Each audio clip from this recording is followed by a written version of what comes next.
When everything you know goes up in smoke, what keeps a hero moving forward? The first chapter of The Executioner opens in the absolute aftermath of a cataclysmic battle. The dust hasn't even settled, and the landscape looks like a literal graveyard of stone and fire. Amid the destruction, we find our main character. He's completely battered, bleeding from his face, and heavily panting just to stay conscious. You can hear the sheer exhaustion in every breath. This isn't an easy victory. It's a survival story written in blood. But despite the toll it took on his body, he won. He stands over his target, a bloodied, white-haired villain pinned down against the rocks. The battle is officially over, and the villain is completely at his mercy. You'd expect a cornered criminal to beg for their life, right? Not this one. Instead of showing fear, the white-haired villain looks up, gasping for air, and bursts into a bloody, unhinged laugh. He looks into our main character's eyes and smiles, muttering two terrifying words, "I knew it." The villain looks across the ruined battlefield, spotting the fallen, blood-soaked body of another fighter, a blonde hero lying lifelessly on the ground.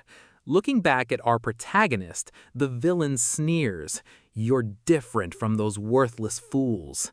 He realizes that while the other heroes were weak, bound by soft morals, the man holding him down is built of entirely different stuff. The villain's smile grows wider, completely twisted by madness, as he declares his final request with disturbing joy. "You're the only one fit to kill me anyway." He wants the protagonist to pull the trigger. He wants to prove that he pushed a hero over the edge.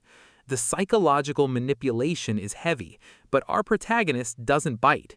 His expression darkens, his eyes burning with an intense, icy rage. He stares down at the laughing psychopath and barks a cold, absolute command, "Shut up." Then comes the ultimate twist. The protagonist leans in, his shadow enveloping the villain's face, and calmly says, "No, I won't be the one killing you." The villain's expectations are instantly shattered. This isn't a simple revenge execution. With a tight, brutal grip, the protagonist clenches the villain's collar. He isn't going to give this monster the quick, glorious death in battle that he desires. Looking the monster dead in the eye, the main character delivers his final, unforgettable promise. "I promised my team to put you on the chair so justice can be served." He isn't breaking the law out of anger. He is going to drag this monster back to face the cold, systematic hand of execution. As the dust settles, a sudden realization echoes through the silence. I should have killed him back then. The weight of past mercy hangs heavily over the present destruction. Flash forward to the media fallout. The screen flashes with a breaking news alert from OBC News. The headline reads, "Sun Wan Hang captured, many killed in battle." The anchorwoman delivers the chilling update to a shocked public. Sun Wan Hang, the notorious mastermind labeled as the worst villain in history, the same monster who made the entire world tremble in absolute fear, is finally in state custody. But look at his face. Even bound, heavily guarded and facing execution, Hang stares forward with a calm, smug smile. His blue eyes show zero remorse and absolutely no fear. For now, he is being held under maximum security. The news reveals he is currently locked away deep on the 5th basement floor of Ruculus Prison, a specialized high-tech fortress designed solely for the world's most vicious villains. But while the world celebrates the capture, the mood inside a quiet room is pure heartbreak. We see Gangyu Sion, his face bandaged and his head bowed, staring silently at a television screen reporting the prison details. The anchor moves on to the tragic reality of the victory. In other news, some of our heroes who fought alongside Gangyu Sion against Huang have passed away. The screen flashes with the faces of the fallen, brave warriors, comrades, and elite fighters who gave everything to stop Huang's reign of terror. The news anchor announces that a massive joint funeral for the fallen heroes of equality will be held tonight. The villain is behind bars, facing the death penalty, but the cost of peace was devastatingly high. As Gang Yu stands alone in the shadows, burdened by the loss of his friends, you have to wonder, is Ruculus Prison truly enough to hold the worst villain in history? The government expresses its sincere gratitude for the selfless service of the heroes. Before the news anchor can even finish the broadcast, the TV is shut off. The superficial praise from the government means absolutely nothing when you're sitting alone in a sterile hospital room, buried under the weight of losing your entire team. The person holding the remote is someone who knows exactly how deep this wound goes. Meet Gang Ho So, a high-ranking inspector at Ruculus Prison. Seeing his brother completely catatonic on the bed, he steps in to kill the noise. He knows that watching a televised funeral isn't going to bring back the dead. This creates an insane high-stakes dynamic for the chapters ahead. Gang Yu So is the legendary hero who dragged the world's worst villain to justice, and his brother, Gang Ho, is the exact corrections officer tasked with keeping that monster locked away inside Ruculus. Gang Ho looks at his brother and tries to talk him down from the ledge.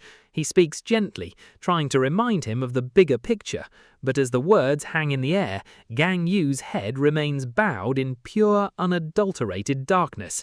You can practically feel the resentment boiling underneath his skin. Gang Ho tries to reinforce the boundary, stating, "Gang Yu, you promised your teammates."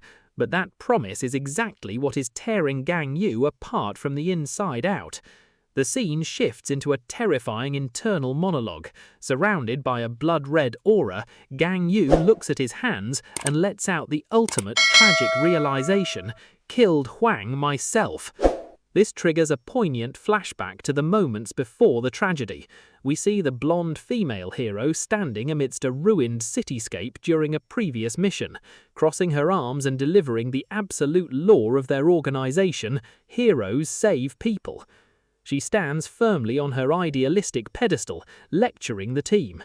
She argues that no matter what atrocities are committed, they are a terrible villain. Criminals are people too, not to kill anyone. She truly believed that the legal system and the preservation of human life, even a monster's life, was the defining line of being a hero.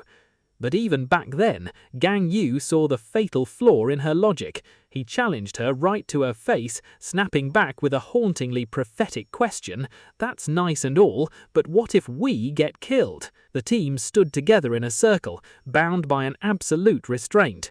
They chose the high road, they chose the law, and tonight every single one of them except Gang Yu paid for that choice with their lives. Back in the hospital room, Gang Ho leans in close to share a massive piece of classified information with his brother. He whispers, "This is confidential information, but Huang will be executed next week, and I'll be there as well."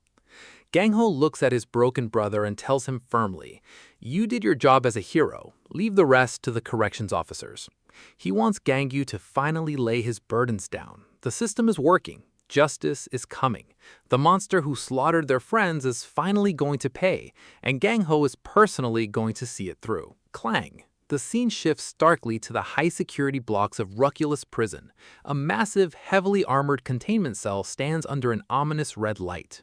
The text overlay reads, "On the day of Sunghuan Huang's execution." We see the two brothers standing side by side at a massive public memorial, surrounded by flashing cameras and the portraits of the fallen heroes.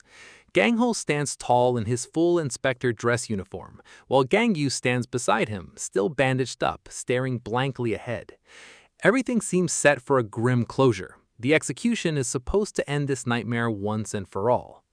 But this is a psychological thriller, and peace is never an option.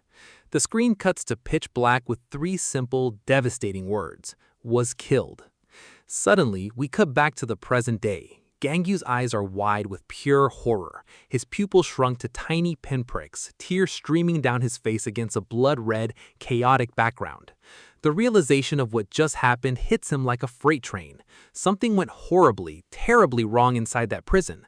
The execution didn't go as planned. My brother, the monster, Sunghwan Huang, didn't die. Instead, he broke loose, turned the execution room into a slaughterhouse, and took the one remaining person Gang Yu had left in this world.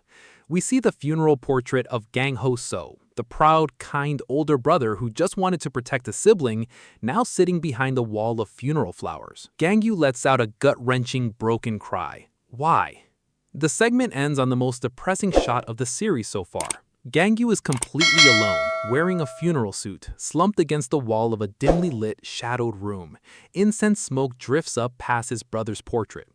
He didn't just lose his team. His absolute commitment to being a merciful hero just got his own brother murdered. The hero who refused to kill has just been stripped of everything. And from this point on, the hunt for Sunghwan Huang is no longer about justice. It's about pure, unadulterated vengeance. How do you think Gang Yu is going to infiltrate the prison now that his brother's gone? Drop your theories in the comments, hit that like button, and get ready for the next breakdown.